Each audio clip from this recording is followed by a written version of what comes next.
Welcome to another episode of High Output AI, where Elliot and Tom discuss all the tools and techniques that make AI happen.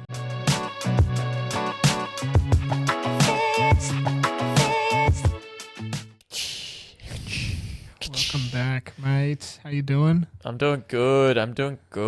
It's freezing here. If you talk to anyone from Melbourne today, they will mention the weather.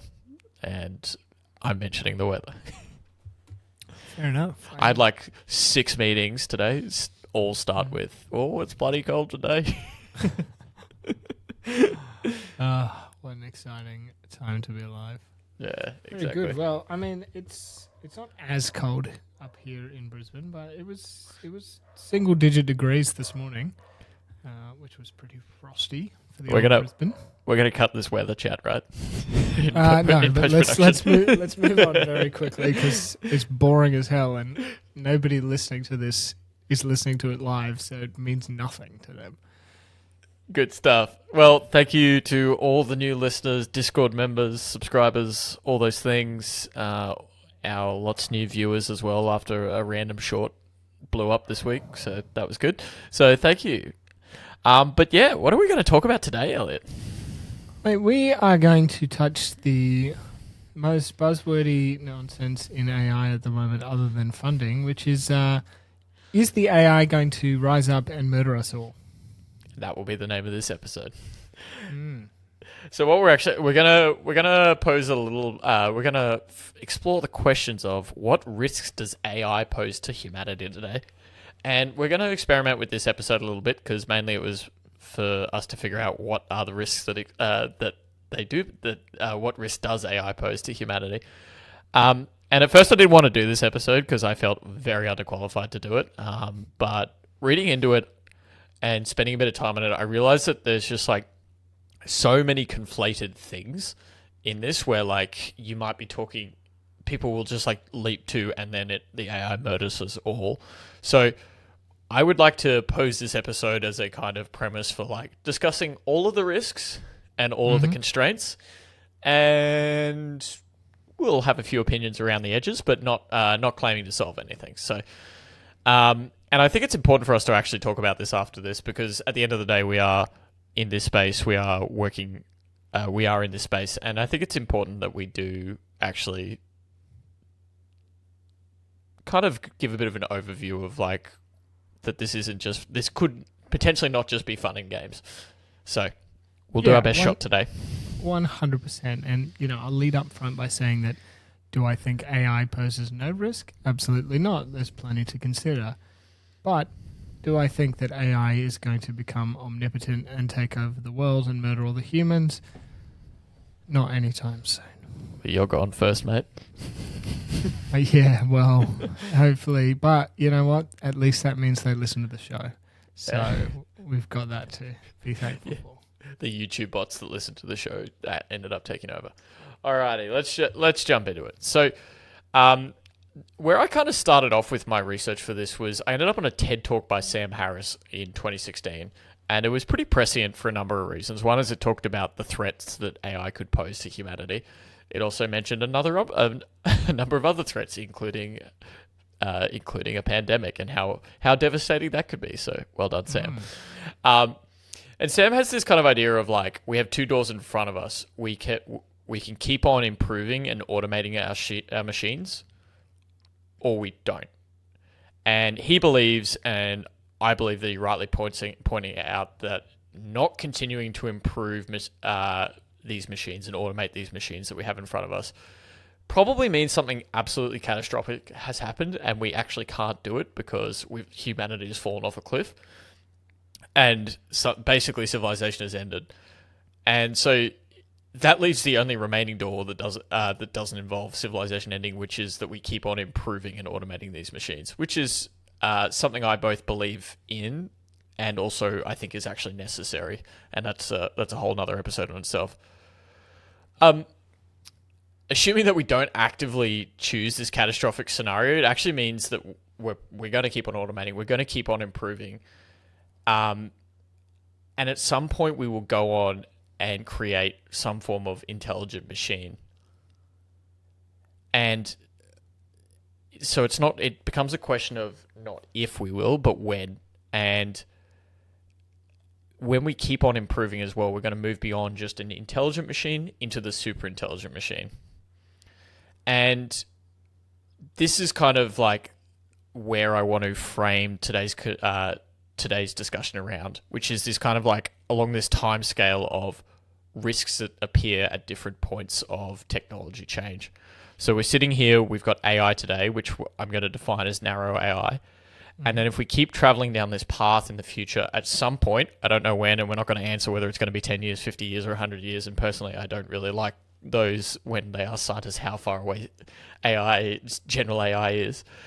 And then the second type of AI that we're going to focus on today is just the super intelligent machine. So these are the ones that all the sci-fi movies are made out of.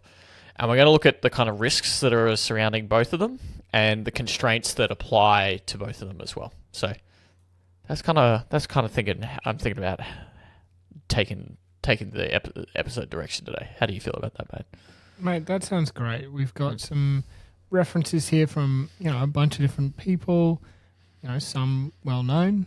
Obviously, Nick Bostrom's in the mix here. Jeremy Howard, big name in artificial intelligence, and then some other thinkers in the space. I think you and I both listened to old Mark Zuckerberg on Lex Fridman recently, talking a lot about AI. So there's a lot of conversation coming into this, and I think this is a good way to weigh it up. Yeah, and I ended up trawling quite a few. Ended up like all these speakers end up talking to each other at one point. Like Sam Harris talks to Gary Marcus talks to Lex Fridman, Lex Fridman talks to Mark Zuckerberg. So they're all talking to each other, and they're all pretty connected in this kind of, I'll say, the AI thought leadership space. I hate that term, thought leadership. Just as an aside. I'm going to try and mention it 4 more times today. Okay, so in terms of the risks on the narrow AI, the big broad bucket risks that are here that could affect humanity negatively today with the AI we have. The big buckets are, coming in number 1, is misinformation. Everyone talks about this one. We also have human manipulation. We also have economic dislocation. And then we have like incorrect AI, like just malfunctioning AI. And then we also have kind of like a risk around transparency where we think it's working, but it's not. So those are kind of the 5 big buckets of risks that I came up with after doing some research. Now, I'm not going to claim they're fully exhaustive, but I think I did an okay job looking for all the risks that narrow AI poses. Yeah. So the first one, misinformation. Now, there's a couple of ways that misinformation can come about from AI. The first one is hallucination, which is what everyone loves to tear ChatGPT apart from, where you ask it who wrote.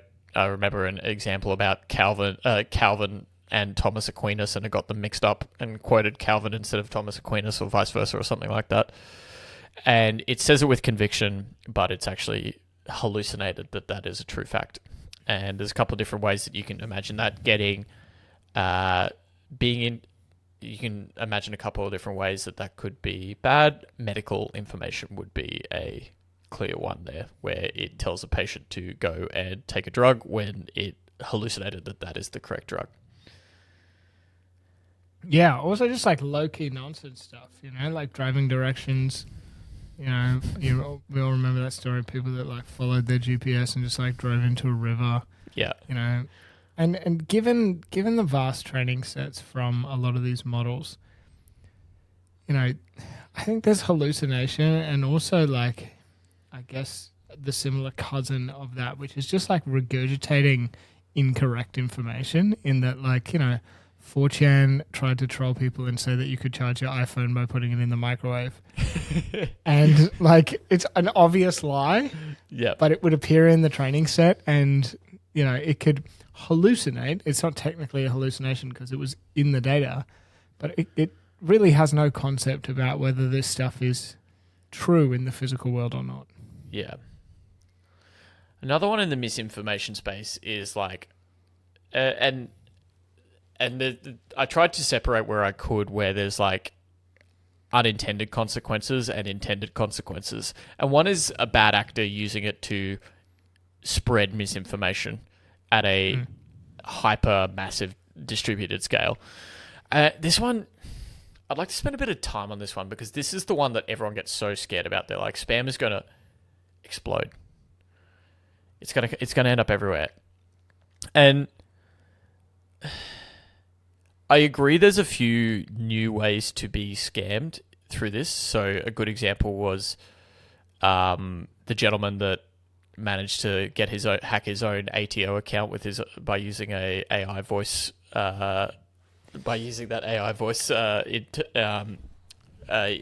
impersonator. But I think what this will do is just put firepower on the channels that already have scams coming through them. It's not going to open up too many more scam channels. Yeah, I would say that's true. And one of the things that is interesting about this is that the nature of a lot of scams has naturally moved to be quite shit. Like, you get spam emails that have intentional misspellings or don't make sense or use 8 different fonts and all of this sort of stuff because through these scammers optimizing themselves, they found that the people that will fall for a scam email when it looks like dog shit are much easier to trick out of their money than the average person. And it may be in the best interest of most scammers not to try and attract a more sophisticated crowd because that's just more people they got to deal with in the middle and the bottom of the funnel that ultimately are going to pull out of the scam at the last minute. Mm. Yeah, I think the risk with this is that it will just increase the frequency with where scammers can change tactic. So instead of sending a message about collecting your untracked post delivery and then waiting 2 days and asking you whether you've picked up your JB Hi-Fi voucher or whatever it is, so your Amazon voucher for our US listeners, it'll be able to compress that timeline from coming up with that idea and that content from 3 days to 1 hour. But I still think that like the way that they distribute it is going to be the limiting factor on these things. So that's the like cast the net wider scenario. The other scenario is the like improving the quality of scams, and you potentially are in a world where it sounds like your mother's voice or whatever it is asking you for your money. Yeah, I have seen some of that. I think that is very real. I think phone calls and voice cloning and mimicking people's tone of voice and stuff is definitely going to happen. I don't think economically it's feasible to do that en masse. So it would be more targeted accounts. I think it'd be really hard to just blanket, economically with the cost of running a voice clone right now, find out who you are, somehow get a recording of your mum's voice, use that to generate a fake phone call to try and intentionally scam you, and then do that for 100 million people. It would need to be, hey, we know that Tom's mega rich because he's a big fancy investor who wears suits to work. Let's scam him because he's rich and not worry about Elliot because he's a numpty that shows up to work in shorts and a t-shirt. Who's the real numpty? I think this might be a good point to talk about constraints and like limiting factors on this thing. And you mentioned a good one there, which is like uneconomical to be able to run this mass scale scamming. And like we're not sitting here saying that these things won't exist, but there are going to be constraints on them. One is a resource constraint for this one. In the same way that scams cost too much money to get someone to call everybody and pretend to be from their bank and saying that they've got a password problem, etc. It's going to be too expensive to try and impersonate someone like this. Like there will be resource constraints on this that are a severe limiting factor on scams. And so I think we're just going to end up more likely in the world where it's a lot cheaper to reproduce content and try and distribute that en masse lots of times rather than these super high quality ones. Yeah. We'll see a lot more of those stupid Elon Musk promoting his latest Bitcoin giveaway. Click here to, claim your prize type shit, as opposed to these very, I guess, more personalized efforts, I think. Yeah. I think another big constraint in this one as well that is like AI to help find this stuff. Like the flip side of this as well is that there are potential worlds where scams are found easier, faster, and shut down by the authorities in this space. Definitely. And I think, we're going to see a bit of an arms race here. I think we're likely going to see some form of regulation require fingerprinting or some sort of identification or DRM-like inclusion in the output of these models, so that if you generate fake text, you have to have something that is identifiable to say this was generated by this account online. And you're not going to get compliance for the random dude who's just running this on a GPU in his house. But if you want to do this at scale, you're going to need to use a third-party vendor. And those third-party vendors are going to become beholden to this kind of regulation. But surely there's going to be models that are small enough that you could do a bit of damage with. Yeah, maybe. But, let's take the audio generation one. Even if you can produce 10 seconds of audio in 2 seconds, that's still like a massive amount of time to generate bulk bits of audio en masse and start spreading it around. Okay. Yeah. So the very small, freely available, run on your GPU crap models are going to be used to make the spam. Look, it could happen. And I mean, there was Facebook, actually, I'm just pulling up the tab because I got this on my phone. Facebook just released a product called VoiceBox, which is the first generative AI model for speech to generalize across tasks with state-of-the-art performance. So, maybe I'm wrong. And I mean, this will change. These models are getting more compute efficient and more sophisticated at a smaller scale. But I just think, I don't know, there has to be an economic payoff at the end of the day. And if it's going to cost a lot more to run these scams, they're going to need to be for a lot larger return on investment. Yeah. So the next risk that kind of came around was a big one that I came across was this idea of like human manipulation. And there's the kind of capitalistic version of human manipulation that people are scared of, which is advertising. And then there's just other general content production for the intention of changing someone's behavior. The second one is kind of verging on the scam side of things as well, but it's been I thought I'd just put it in there as well because it's been like specifically outlawed by those EU regulations that we talked about on an episode a couple of weeks back. Yeah. And a kind of big one that fits underneath that as well is like the idea of product usage, especially when we start to consider VR plus gaming plus social media and people's just kind of worries surrounding this idea that apps are going to be so addictive and they're going to know exactly what buttons to push to keep us engaged. Yeah, I think that's a very real thing. I think it's one of those ones where the incentives there are misaligned and it's not necessarily even somebody being nefarious. Like if TikTok optimizes its algorithm to maximize engagement, to maximize ad revenue, that can create an extremely addictive product. And that's not even that sophisticated a set of AI. Yeah. Whether intentionally or not. And let's put aside all this sort of state actors sort of thing in TikTok, because you can apply it to Instagram Reels or YouTube Shorts or anything else.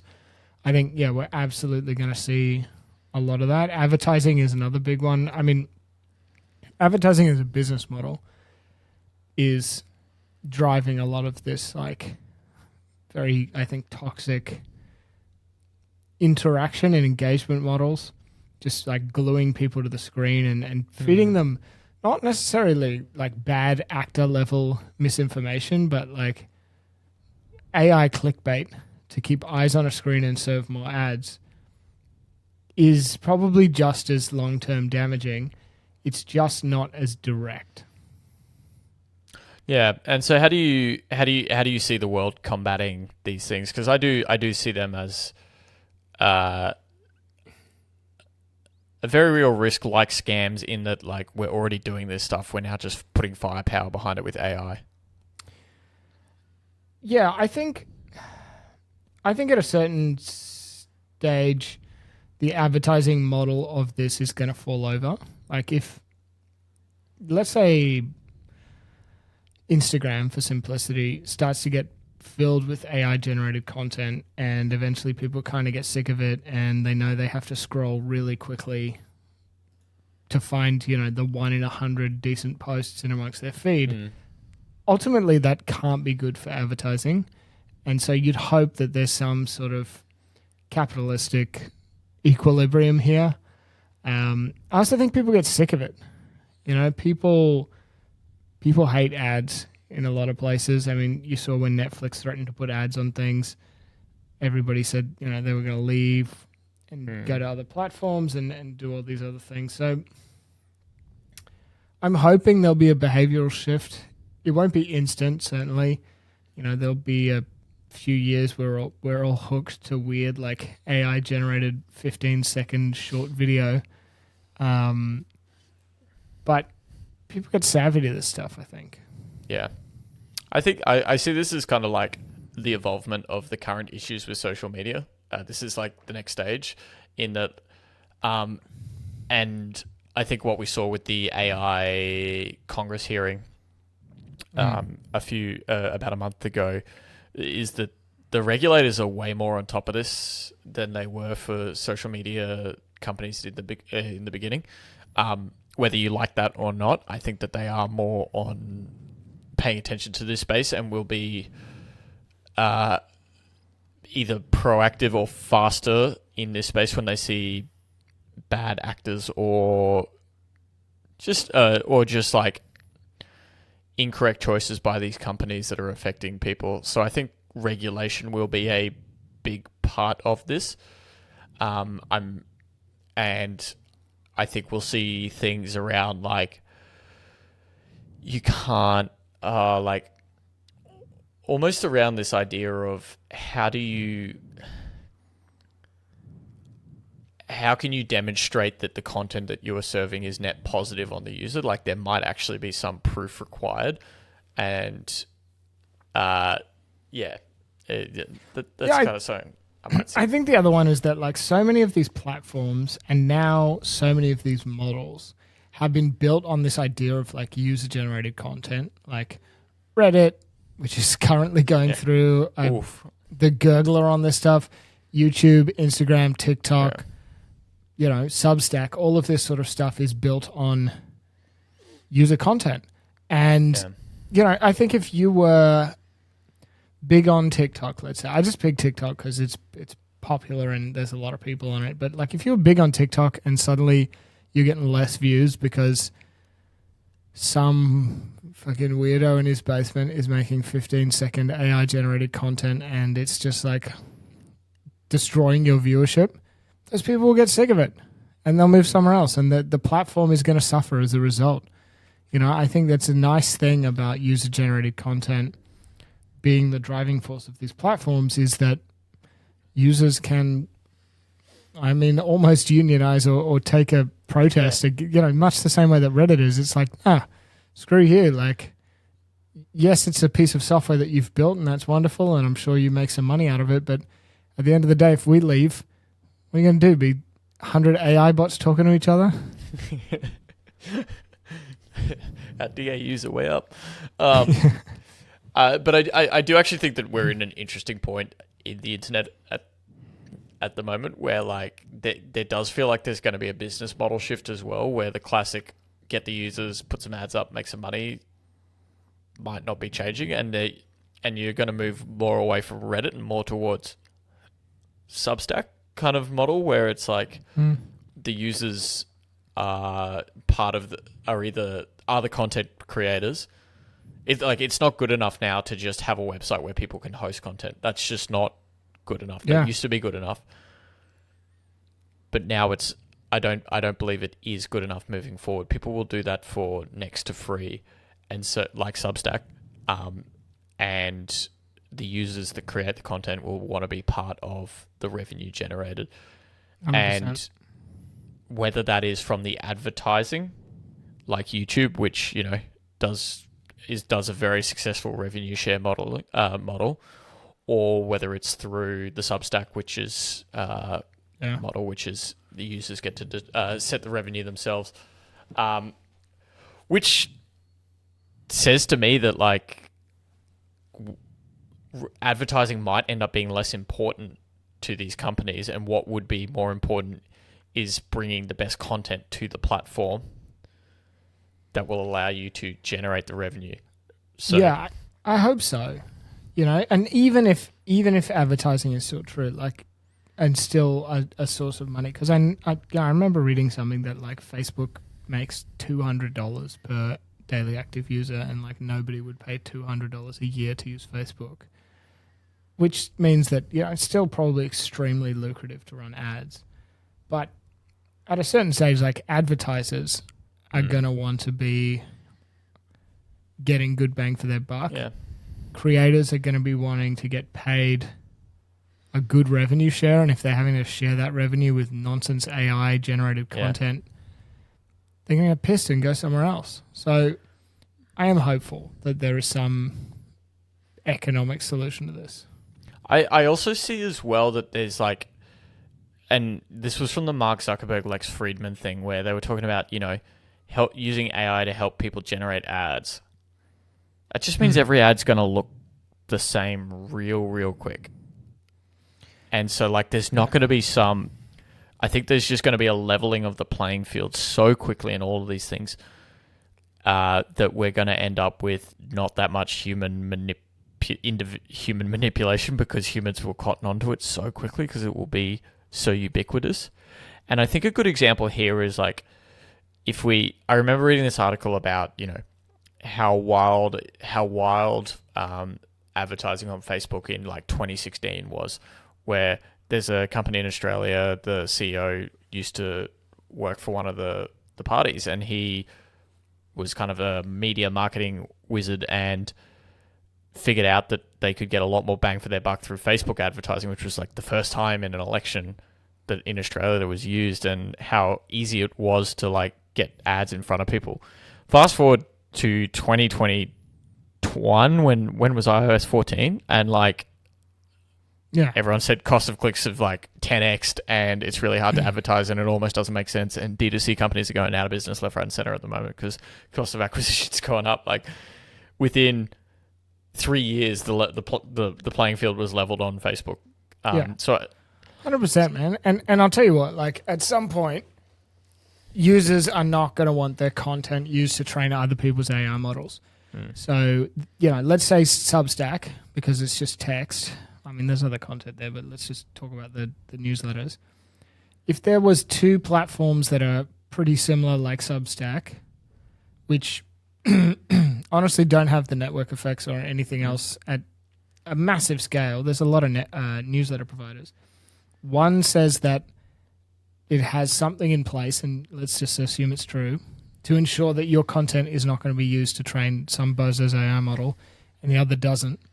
I think we're going to see people want to shift because, while it may be very hard to quantify, I think there's this idea that, hey, if I wrote all of this stuff and it's now part of ChatGPT, and OpenAI is making hundreds of millions of dollars, and I'm not seeing a cent. That's kind of bullshit. Yeah. Before we move on, I will mention one like human advertising method with like if you combine VR and AI together that I came across, which I thought was pretty cool. It was this idea that the future of advertising is to create bots and agents so realistic that you become friends with them, and then those friends you want to like emulate them, and they start product placing through those friends. Oh, that is Like- a good one. I have not seen that before. Yeah, I thought I that think was that's pretty interesting. You could And- imagine like a similar version of that, which is like, you know, like your screen right now, you've got the Rode logo slapped Yeah. on your microphone arm because that's the brand you use. You know, not sponsored yet. yeah. You could imagine Coca-Cola or whoever else, like just those real subtle product placements within creator content and Yeah, feeding off this sort of, I forget the term for it, but when people think they have like a personal connection to content creators because they spend so much time listening to them. yeah. Yeah. Yeah. No, I think that was a very interesting thing. And it made me think about what Mark Zuckerberg says in the Lex Fridman podcast about how every small business is going to have their own agent that they can use to like for marketing like and stuff like that. And I was like, does that mean Facebook is also going to have hidden product placements within all of their agents to the businesses that they're talking to as well? Like, and yeah. But also like, yeah, exactly. Like you can imagine your favorite YouTube channel having their bot that you can interact with, and you know, it starts every conversation with the real lame version is it starts every conversation with whoever's sponsoring that channel at the moment. But then the more subtle one is like, oh yeah, Elliot and Tom are out busy today. They're off drinking Lavazza coffee. They love Lavazza coffee. But they'll be happy to answer this question when they get back. Yeah. Yeah, for sure. And to be honest, like, I think for most people, if that was done well, people would care less than being served random ads for toilet seats from Amazon for 6 months after you buy a new toilet seat. Yeah, I'm playing Diablo 4 at the moment, and I'm waiting for one of those NPCs to throw in an advertisement for me. It's the long sword of Coca-Cola. Yeah. I just want to add now as well, like I hope Elliot and I aren't coming off too flippant about all of these risks. We do believe these are risks, and we are talking about these as risks. I think what we're trying to talk about here is one is downplay the end of the world scenario that everyone draws a line from for each of these risks. So for example, like we're all going to be scammed out of our bank accounts tomorrow, and say that there are real constraints on these risks as well, like forcing the other way.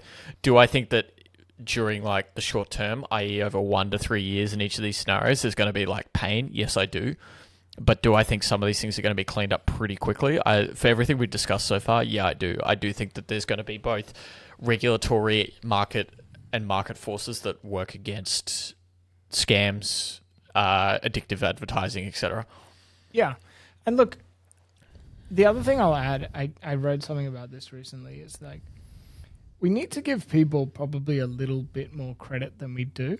Like the assumption that, you know, and I think it's easy to fall in this trap of you see something online that you know is fake and you're like, oh, I know that's fake, but most people are idiots, so they'll definitely get tricked by that. Like, give people a little credit. I don't think, you know, a lot of the conversation around this is very much like, well, I'm a genius, so AI's not going to trick me, but imagine all those poor suckers that don't quite have as grand an intellect as I do. They're going to get screwed. And it's like, meh, it's not very compelling. I think give people a little bit of faith, and you know, there are intelligent people that do not happen to work at one of the large tech companies in California. Yeah. Anyway, just a little halfway through caveat, so I hope we're not coming off too dismissive of these things. But don't worry, people that were already angry at us had left and not heard me say this, so it's fine. Yeah. Next one, economic dislocation. So this is a big one as well, the wiping out of jobs. And I came across an interesting one as well while I was looking at this, as well, like the increase in economic disparity. Yeah. So at the moment, if you divvy up the world's income, 30% of it goes to the people that own the machines. Who own the capital, and 70% of it goes to those that earn a wage, approximately. So people who don't own assets. Mm-hmm. Now, the idea there, why I found this interesting is that, like, well, if you're reducing, not only can you obviously like really cause some issues in some people's life if their job gets taken by AI, but if productivity increases are coming across the board from a reduction in labor required, you could end up skewing this 30 to 70% quite a bit more. So basically stealing money from the wage earners and accruing more of it to the capital owners. And by the way, obviously it's not 30% of the population owns capital as well. It's something like 10% of the world's population owns 30% of the income through that capital or something like that. So it's not an even split. So there's kind of like two things in that. One is the like obviously the individual tragedy, and the like complete wipeout of certain industries. Obviously, call centers is like the poster child of that one. But then as well, this other idea as well is that like, well, if you put together call centers plus a few others, there's enough in world where you could actually make economic disparity even worse. Yeah, I would definitely believe that. I think if you can replace some entry-level jobs and things like that, it could displace a lot of pathways to higher-level jobs that become a lot more difficult. I think if you look at, let's say, medicine as an example, there's a fixed number of specialists because there's a fixed number of training positions, so there's a fixed number of new doctors coming through. Yeah. And if you can do the work of some of those young trainee positions using AI, there's now less need for new positions, therefore there's less new senior doctors being trained, therefore there's less new positions. Yeah. Yeah, that's an interesting one as well, where like, that's a very interesting example there as well. This one as well is that I think there's kind of like, do I think there's going to be some things that are real up for grabs here? Yeah, but I think there's kind of two things working against this from a market/forces point of view. The first one is the old adage of there was one lawyer in town and he had no work, and then a second lawyer worked at town and they were both as busy as ever. An example here is like the more output someone has, the more work that they are able to create and do, which creates more work for others. So, this is brought up a lot with legal, saying lawyers aren't going anywhere, is that the more ability that lawyers have to use AI to improve their productivity means the more legal work that's going to get done and more more litigation, etc.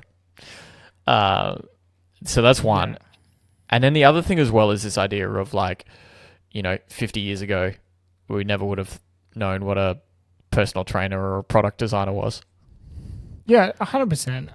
And I think anytime that there is large amounts of automation like this, there is going to be displacement of existing roles. Yeah. And I think it's going to be down to the companies and down to the governments in those areas to make sure that there's a smooth transition. I think the risk here is that the capital expenditure to get a new AI up and running is basically zero if you're buying it from a third-party provider versus building a new fully autonomous factory, which means that the time between needing people and suddenly not needing them could be very, very rapid. Yeah. And that could lead to some immediate displacement. I think we need to think about how we're dealing with those people. Yep. and how we're providing them a pathway to further education, retraining, or whatever it is that these these tools create. There's going to be new roles that we haven't even thought about yet. I'm not talking prompt engineers. I'm talking, just whatever. This brand new stuff that we're not even imagining yet is going to come around, but it's the time between that and now that I think could cause a lot of heartache for a lot of people. And it's such a unfortunate, or maybe it's causal, combination that AI is in this massive hype cycle and could cause massive economic disruption, and we're in an economic downturn. Yeah. Yeah. And I think as well, and like, Andrew Yang literally ran for president on this piece of like the idea of universal basic income, and the fact that like there are going to be technological shifts that wipe out certain jobs, and it's going to be really hard to shift those jobs and help those people retrain. Like at the end of the day, it's going to be pretty hard to train someone who works in call center into maybe future job of AI. It might be very tough to do that.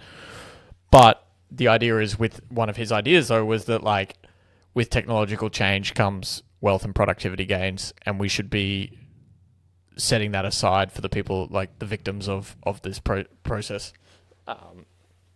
And so there are going to be some like individual tragedies, and there are going to be entire jobs that aren't going to be applicable anymore. And as you said, we need to be in a position where we are looking out for that and looking out for those people that are in that situation. Yeah, definitely. And I mean, that's tough. It's going to happen. I think this is a very real risk, by the way. I think of, whether some more bullshit stuff shows up on TikTok is one thing. We sort of glossed over the idea of large-scale manipulation, like voting manipulation, which I think is another real one. But I think right now, especially, putting people out of a job is a big deal. I don't think with the products that exist today, there are a huge number of roles that I can see being very rapidly redundant that weren't bottom of the barrel dumbass jobs anyway, like generating spam for social media, in which case I don't care if you lose your job. Please go and find something more productive for the world. But this is changing very quickly, and I don't think it would take much to make some of this stuff really have a big impact on people's lives. Yeah, and you can see massive companies looking at certain line items on the profit on the income statement going, call centers. Yeah, or like I think a lot of sort of clerical data organization, research, document generating work is a big risk. I think, call centers, the audio generation is not that good yet, but somebody whose job it is to like read through thousands of documents and find relevant snippets and put them together in a document to send to their boss, like, oof. Dude, don't be mean about my job. But I think there's a lot of work like that. If you look at these big consultancy firms, it's not that all the work they do is crap. Not at all. I would never say that. But I think a good chunk of the work they do is crap, and they would say the same thing. And when you remove that chunk, you just need less people. Yeah. And like, there's just so many formulaic jobs as well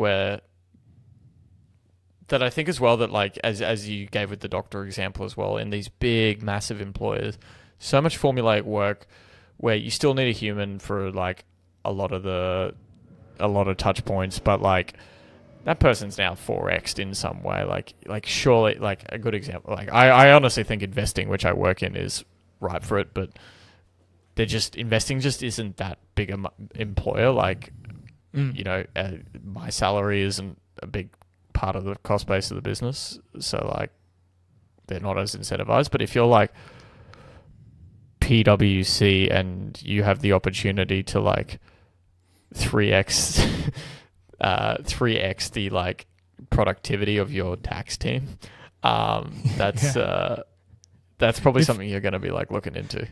If for some reason you were you- PwC and you suddenly needed to cut a bunch of costs to because you lost a recover bunch of from clients. whatever, for whatever reason, definitely, and hallucinating tax loopholes might work in your favor. Yeah, PwC, give us a call if you need a hand. We'll Yeah. help you blame the AI for it. Definitely not sponsored. Okay, let's move on from economic dislocation before we rag on too many more accounting firms. Yeah, We've only got 3 left. So the next one, there's kind of 2 risks. Is like what? Well, the first risk is like, the AI just gets it wrong, completely gets it wrong. Yeah.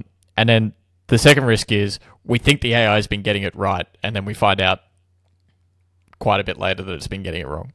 So a good example there is the like Amazon screening resumes, where they were screening and then they found out 6 months later that it was penalizing if you're a woman. Yeah, 100%. And some of that is such slow burn stuff. Yeah. Like I imagine there's college admission stuff and just all that kind of stuff that you're not going to notice the outcomes for 10 years because it takes that long for the results to trickle through, that you're going to look back and think, oh, how could we have been so stupid? Yeah. That could be really damaging. Yeah. The things that like at the individual levels pass the sniff test, but then at the collective level, you don't see the discrepancy change for a long, long time. Yeah, 100%. And I just don't know what right let's take college admissions as an example. Like what right anybody has to claim that they could do that well using AI. You would hope that there was such a high bar for proof on that, but I think realistically there's not. Yeah, and I think this is a good point to bring in the constraint on this one, where like I actually think that like existing legal ramifications and public image ramifications is what's going to put a lot of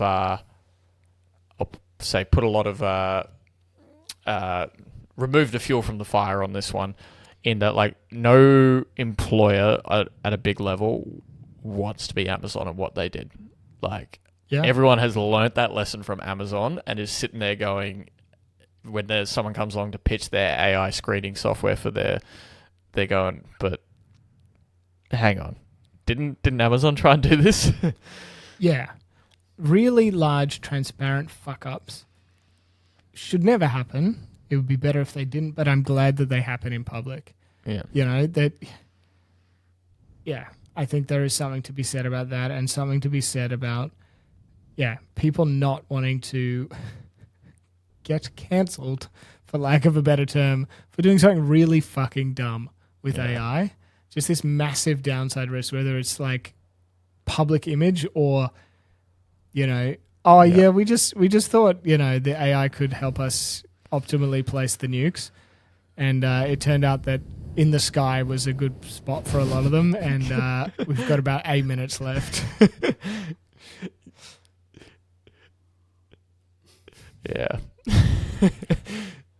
And so then the next one though is where like very clearly the AI just gets it wrong. And the example here is where the Tesla just slams into the jet because a jet wasn't in the training data set. So these are obviously kind of like tied up in the same thing, where it's like AI gets it wrong, but one's just like a clearly obvious fuck up in the start, and then another one is a much more slow burn. And the fuck up is probably going to be way more massive, but way less obvious at the time. Yeah, definitely. And in some cases, I mean, it's positive that the outcome of this Amazon situation was that it was able to be proven and then fixed. I reckon there'll be a bunch of stuff like this where the data will just be too noisy to actually be able to fix it for a long, long time. Yep. Yeah. And I think that I'll come back to the constraints on this one for 2 things. One is the first one is like existing regulation and public image, as we've already talked about, where there's going to be some things where people just like, they don't want to get wrong, because if they get it wrong, existing regulation will crucify them. And a good example there is shown to be being what's the word? Not bigoted, but where you're just biased. That's the word. That's the word. Biased against anyone in when it comes to hiring or recruiting or anything like that. Also, being bigoted in that situation generally. Is that is bad too, folks. We're not excusing bigotry. That's just not the word we're looking for. And then there are going to be new regulations as well come in, I think, as well. People talk about the FDA for AI, and it's going to be right, if you are doing self-driving cars, the bar for you to release your model to the consumer is way higher than it is for if you're reviewing legal docs. Yeah. Corporate legal docs, not. and I think, I think this is probably a good framework to transition to this super intelligence existential risk that we want to get to, is that the difficulty with a lot of this regulatory stuff, as we've seen in medical recently as software and AI has become a bigger part, is it's rarely the stuff that's obvious that's hard to avoid. Like self-driving car. Yeah, it shouldn't kill people. Cool. But it's all of these slow burn things that I think are super hard to regulate for, or the stuff around social media and potential mental health outcomes or large scale the edge cases, right? Manipulation of the public through biased media and biased algorithmic distribution of news. That stuff is so hard to see in advance, and I think that middle zone is potentially, in my mind, the most dangerous. Whereas a lot of this very narrow stuff, you can see the clear problems and clear solutions. Yeah. And the existential stuff is just, to me, so far-fetched and so far in the future that it's not right now the time to be worrying about this. I think it's this stuff in the middle that is all of the problems that we're going to face that we haven't thought of yet, the unknown unknowns in AI that are going to be the cause of most of the problems. And I really think not enough is being done there. And I think the best remedy for that in a lot of ways is education. I think the more we can give people a realistic understanding of how AI works, dispel a lot of these ideas of the AI overlords in 10 years, help them understand the problems around misinformation, bad actors, human manipulation, and hopefully have this sort of jovial attitude that we have towards a lot of it, because we understand it enough to know where the bullshit is. I think when you can get a vast majority of the public to have a good understanding of the bullshit, it's a lot harder to fall into the short-term problems. We're less likely to hit the medium-term problems. And as a society and culturally, we're going to be much more prepared if this future does ever come that the AI runs for president and somehow ridiculously gets elected because it manipulated Facebook. I think one other thing that I'd like to mention at this point as well that we haven't talked about is this idea of open source as well being a constraint on these risks. Now, I'm not sitting here being like, everyone should open source their models, and I'm not being unrealistic in that regard. But I do believe now in these early days, the more effort and more headway we make in open source models, the better we are going to be in the future when it comes to some of these risks. And my reasoning there is that it has been shown time and time again that generally open source software is lower risk, more secure, more foolproof than its closed counterparts. And the reason is just it gets so many more reps done on it than closed source software. There's so many more people working on it, playing with it, breaking it, building it back up, changing it, tweaking it. It's not without its downsides. It's not without failure. It's not without mistakes. But on a whole, open source has been shown to be a more secure, safe version of software than closed counterparts. And I think the more effort that we can put in today on the open source front will pay dividends for us in the medium and potentially the long term as well. And now the classic example about open source is, battle. Sorry, you look like you're going to say something. I'll let you say something first. Go for it. No. Keep going. Love it. But then the classic argument against open source is, you're giving maniacs the keys to the nuclear bomb codes. But then I think we're like brought in a number of different constraints as well as in that situation. One is that there is a lot of like regulatory there are a lot of laws in place and a lot of laws in place and new regulation to be put in place in this space that will help reduce that as well. The people that wanted to access this could probably go and access it anyway or build it in some way. And then the third thing as well is that like the resource constraint working against these things as well. Like the more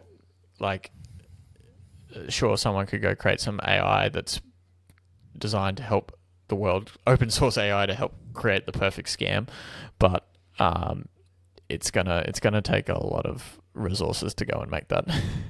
Yeah, and look, I think the point that I was going to make a minute ago really relates to this, which I think is possibly one of the limiting factors of open source and AI, is that I think the reason a lot of open source software in general has been more secure, has been more robust, is that it's not only open source in terms of the code, but like you can fairly easily openly interrogate the software.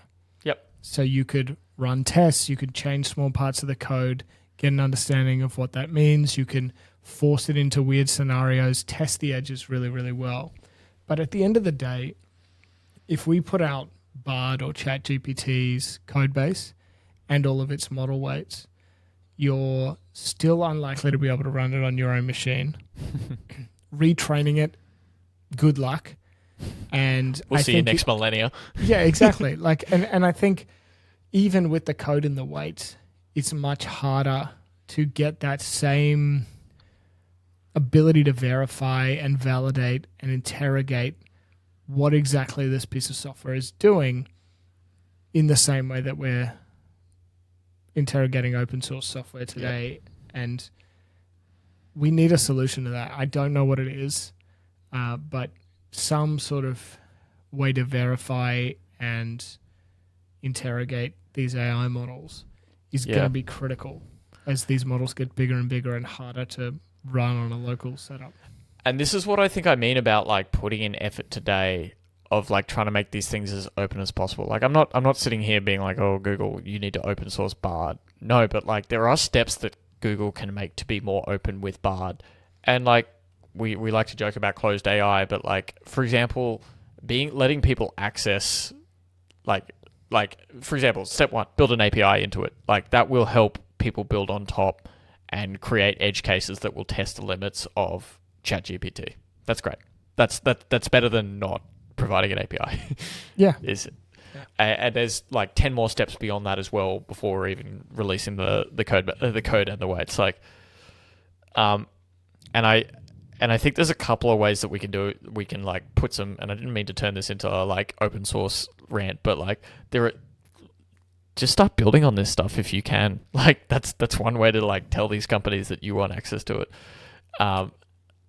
So like that's one way, and then the other way as well is like we've talked about this on the open source project as well, as like go support some of them in some way, whether it's using the product, donating to it, or like even purchasing something that comes from an open source rather than a closed source world. So anyway. Yeah, definitely. And, wouldn't it be lovely if somebody had a reference implementation, this might even come back to that sort of national compute capacity.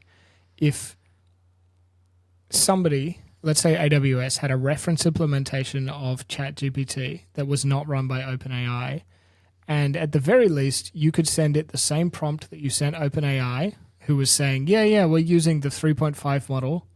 And if they gave different answers, one of them's lying to you. Yeah. To a certain extent. And being able, the same way that a lot of software, a lot of compiled software, you'll have checksums. You'll compile it yourself and make sure that the binary matches at a sort of byte by byte level. remove some of that ambiguity that might be there, we need similar models for AI that also don't take away from the fact that, part of the brilliance of ChatGPT and Bard is that if you ask it the same prompt twice, it might not give you the exact same answer. Otherwise, that's going to get boring really bloody quickly. Yeah. And this is going to be a really big hurdle to overcome. Yeah. But if we can find a way to do this in a meaningful way, I think it's going to make a big difference. Yeah. Well, mate, we've hit an hour and we haven't even touched superintelligence. Here we were wondering whether we'd do it. I reckon we put a pin on this and do. I've been meaning to do we've been meaning to do something on superintelligence, the book, for a long time. So let's save that for another episode. I reckon. Yeah. See how this one goes. I think so. So if you were listening at the beginning of the episode where we said we were going to cover all of this stuff, that was wrong. What we're actually going to cover is what are the immediate risks of AI. Yep. And then next time we will cover the medium to long-term risks and whether they matter. And lol jokes to everyone who dropped at the 13-minute mark or whatever our average is there on YouTube for who got to hear what we talked about. So Exactly. Only those loyal fans that stick to the end get to know that good stuff. Thanks, and Mum. Hopefully you'll join us in the Discord. Tom's mum. All right, mate. Well, my mum is primed to get scammed by an AI because she doesn't know what Discord is. Perfect. Well, it's late. We've been talking for a long time. This has been fun, as always, but let's wrap her up. Let's wrap her up. Bye-bye. All right. Bye-bye.